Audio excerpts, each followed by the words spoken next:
Bonjour à tous, je m'appelle Mickaël Thira, je suis photographe au collodion humide dans la région de Bordeaux, juste à côté. Je vais vous montrer aujourd'hui comment je vais travailler sur plaque de verre. Habituellement en événement je travaille sur plaque aluminium par commodité pour pouvoir fournir des images plus rapidement aux personnes qui viennent se faire tirer le portrait.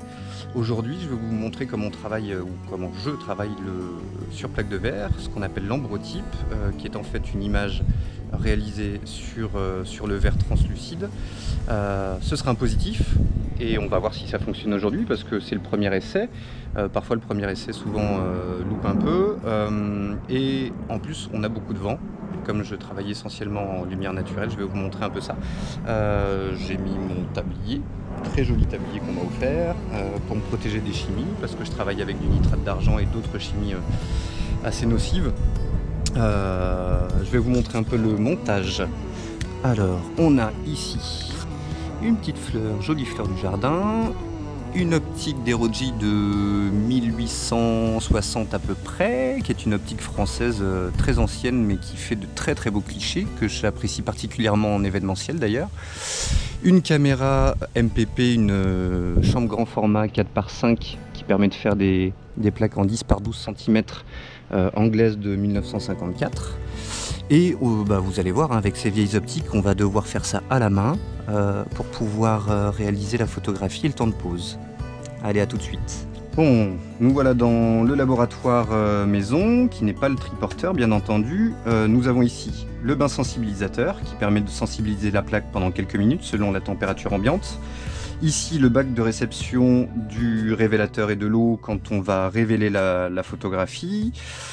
Mon petit châssis qui est un châssis Graflex que j'ai modifié pour s'adapter aux plaques de collodion, dans lequel j'ai intégré, je ne sais pas si on va bien voir, des cales en verre que j'ai découpées pour pouvoir écarter l'épaisseur du collodion par rapport au volet qui vient obturer le châssis.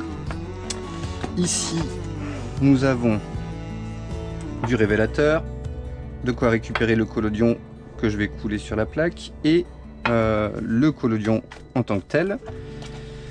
Alors, première chose, on va récupérer une plaque de verre de 10 par 12 cm. On va la nettoyer comme il faut, parce que ça fait partie des plus grosses difficultés de travailler avec de la plaque de verre. C'est que c'est extrêmement pénible à nettoyer.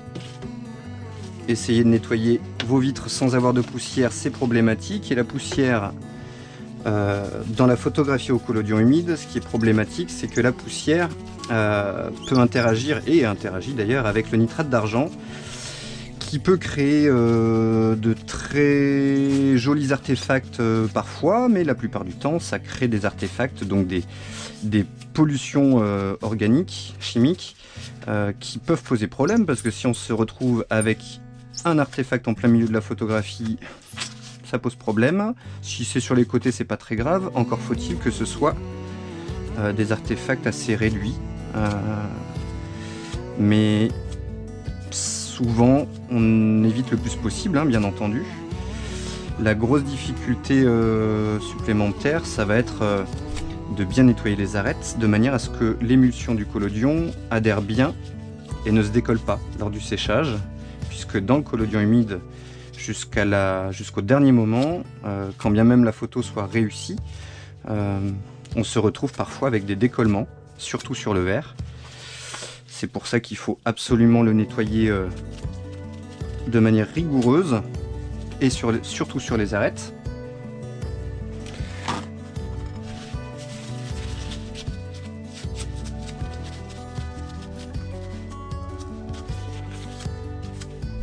On est pas mal.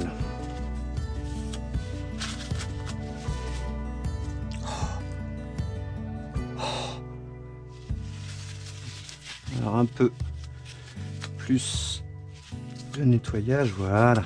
On devrait être pas mal. On va récupérer une bande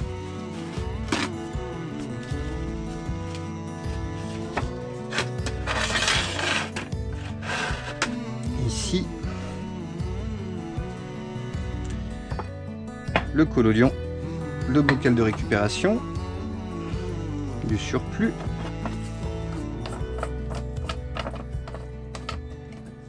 Alors ensuite, au niveau du collage, la grosse problématique, malgré le nombre d'années de pratique, ça va être de couler l'émulsion de manière homogène, puisque si l'émulsion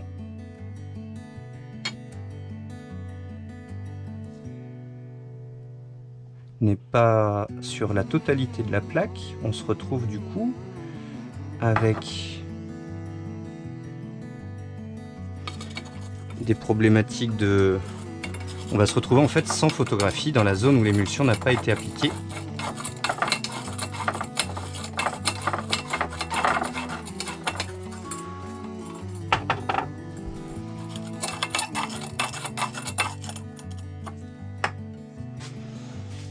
On rebouche le bain de récup.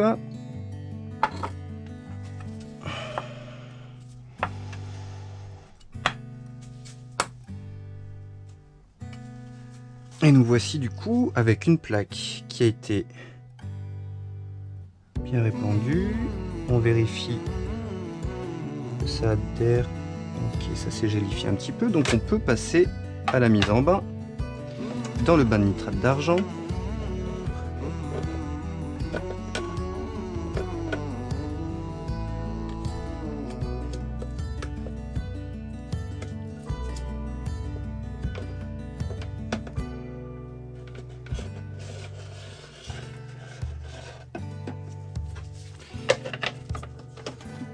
Et c'est parti pour 3 minutes de sensibilisation à peu près. Donc quand on se retrouve l'hiver avec, je sais pas, moins de 10 degrés jusqu'à 0 degré voire moins, on va pousser à 6 minutes. Quand il fait très chaud, plus de 30, on va réduire à 1-2 minutes le temps de sensibilisation, puisque les chimies sont très réactives par rapport à la température. Et au bout de 3 minutes, je vais sortir la plaque du bain sensibilisateur que je vais mettre dans le châssis, et juste avant je vais quand même enlever le surplus nitrate d'argent qui lui pose problème si on le laisse, puisque là les sels qui sont dans l'émulsion de collodion sont en train d'interagir avec le nitrate d'argent qui va devenir des halogénures d'argent qui vont donc être sensibles à la lumière une fois que je vais la sortir. Donc on est en la lumière rouge, ça ne craint rien. Par contre après dans le châssis il sera dans le noir complet, et lorsqu'on va obturer et lorsqu'on va sortir le volet, ça mettra à la lumière. Ok, on arrive à 3 minutes d'exposition. On va pouvoir sortir la plaque. On va voir, elle devrait ressortir laiteuse, ce qui indique que les sels d'argent qui sont prisonniers de la plaque sont sensibles à la lumière. C'est effectivement le cas. On va purger la plaque de tout l'excédent de nitrate d'argent. Ça c'est un moment obligatoire pour avoir une qualité d'image. On pourrait le faire sans, mais on arriverait avec de l'argent qui ferait des traînées pas très jolies. On va essuyer le dos aussi.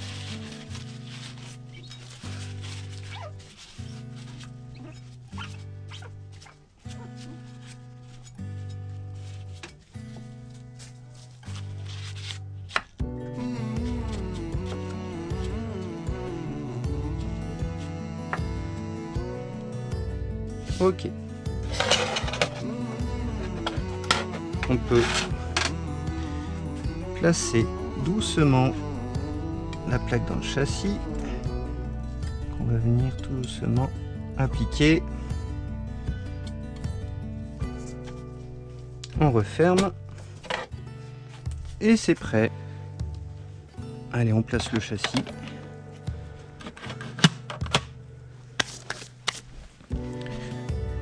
On obture pour 3 secondes.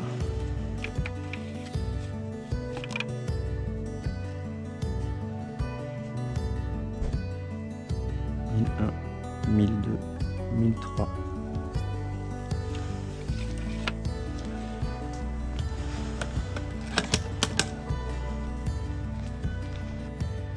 Alors, on va espérer que ça n'a pas bougé, puisque là on est quand même sur de la macro avec un vieil objectif à la main, un peu de vent dehors.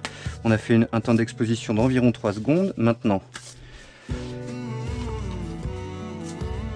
on est prêt. Un peu de révélateur au sulfate de fer qui est en fait un mélange. Toutes les chimies sont faites à la maison. C'est un mélange qui permet en fait de transformer tout simplement l'argent en métal. Donc c'est un changement physique et il faut un dosage particulier en fonction du format de la plaque. En fait, on va utiliser plus ou moins de révélateur. Petite plaque entre 6 et 10 ml de révélateur. Alors on sort la plaque tout doucement et c'est ici qu'on va faire monter l'image et stopper le tout.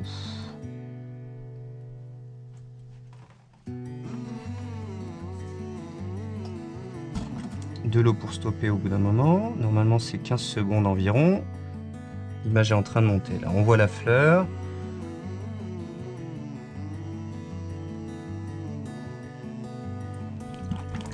Ok, on est pas mal. Puisque je commençais à voir l'intérieur de la fleur. Donc là on est à de l'eau, tout simplement, l'eau du robinet, pour stopper l'action du révélateur. Et on va passer au banc de fixateur, qui est l'originalité du collodion. Ça se fait en pleine lumière du jour. Et là, on a donc un négatif laiteux. Quand je vais la tremper dans le fixateur, du fixateur directement sur l'image. Et voilà, l'image se transforme assez vite. On se retrouve avec une jolie fleur. L'exposition est pas mal. On se saisit de la plaque délicatement. On peut la mettre sur fond noir maintenant. Ah, là on voit bien les détails. Et bien l'exposition est pas mal du tout. Ça m'a permis de vous montrer un peu. Par contre, on voit quand même, là c'est du surplus d'argent. C'est pas une pollution, mais c'est du surplus d'argent, comme je l'ai dit tout à l'heure. Si on n'évacue pas bien tout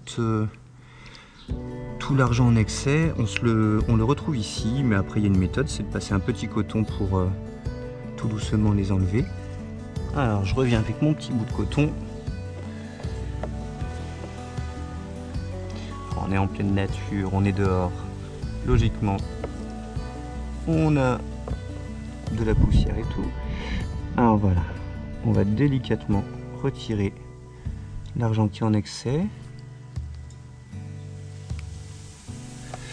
Nettoyer un peu d'eau pour vérifier qu'on n'est pas en train d'enlever là où ça ne va pas.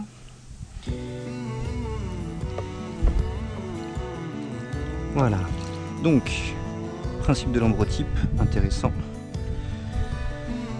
Si je le mets sur fond clair, on a un négatif, sur fond foncé, un positif.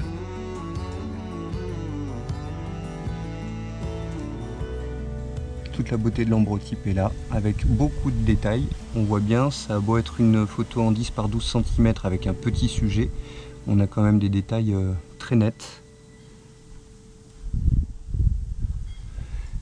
Et voilà pour les explications. Alors voilà, on a fait un ambrotype, vous l'avez vu, sur plaque de verre, photographié au collodion humide, donc un procédé qui date de 1851, qui a, mine de rien, une définition dingue quand on réussit vraiment le procédé et toutes les étapes nécessaires à la réalisation de cette photographie. Alors vous l'avez vu, hein, c'est un peu comme un Polaroid. À partir du moment où on coule l'émulsion sur la plaque, on a environ 15 minutes, entre 10 et 15 minutes pour réaliser la photographie. Si l'émulsion sèche, on ne pourra pas faire monter l'image. Donc on doit avoir absolument sa chambre noire à proximité, toutes ces chimies. Les chimies sont préparées en fonction du temps qu'il fait. Si on est en hiver, si on est en été, on ne va pas avoir les mêmes dosages. Donc là sur la vidéo, ça a l'air très simple comme ça. J'ai mis quand même entre 1 et 2 ans de pratique assez régulière, pas quotidienne mais presque, pour arriver à un niveau technique qui me permette que ça commence à être facile. Et ça ne l'est pas. Ça ne l'est pas. Aujourd'hui encore, ça m'arrive de me tromper. Ça m'arrive d'avoir quelques échecs. En général, sur les événements, non. Mais parce que j'ai mis 2 jours de préparation minimum en amont. Je prépare mes chimies spécialement pour l'événement. Et puis après chaque séance photographique, on purifie le bain d'argent, on le refiltre. Puisque à force de faire des plaques, de la chimie se libère à l'intérieur. Et le bain sensibilisateur doit être absolument pur pour avoir un maximum de réussite dans ce procédé-là. Donc en plus de l'aspect technique, il va y avoir aussi la plaque, le format de plaque. Sur des petites plaques comme j'ai fait là aujourd'hui, la technique est plutôt facile, ça demande quand même un petit peu d'expérience, mais dès qu'on passe à des formats supérieurs, ça va demander un peu plus de technique, entre autres sur la rapidité d'exécution, sur pas mal de choses en fait. Dès qu'on monte de format, ça demande de redécouvrir un petit peu les gestes, les chimies, de bien calculer tout ça pour arriver à un résultat convenable, voire fabuleux parfois. Sur certains portraits que j'ai réalisés, les étoiles étaient alignées et ont permis de vraiment tirer de beaux portraits. Néanmoins, il y a énormément de facteurs aléatoires qui font que à chaque fois qu'on fait du collodion, en fonction de la luminosité, en fonction des UV, puisque c'est quand même un procédé qui est plus sensible aux UV qu'au reste du spectre lumineux, il va y avoir les chimies, l'hygrométrie, tous ces éléments sont systématiquement changeants. Et donc à chaque séance, les échecs peuvent être nombreux, la poussière, surtout si je sors avec mon triporteur, alors là c'est encore plus compliqué. En général ça me demande vraiment une rigueur de travail très élevée, mais en l'occurrence, en général ça fonctionne plutôt pas mal. J'espère vous proposer d'autres vidéos bientôt, et entre autres sur une sortie du triporteur avec un portrait soit dans la nature, soit en plein milieu urbain, et puis on verra ça. À très bientôt.